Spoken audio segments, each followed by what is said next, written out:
అని అరచిన ఆలకిల్చవేమమ్మ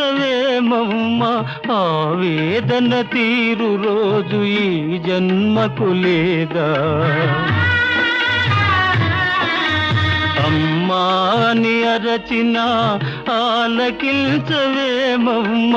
ఆవేదన తీరు రోజు ఈ జన్మకు లేదా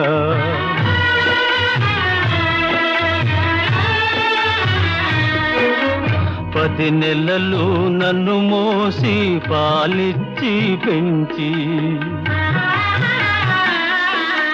మదిరోయక నాకెన్నో ఊడిగాలు చేసిన ఓ తల్లి నిన్ను నలుగురిలో నగుబాటు చేసితి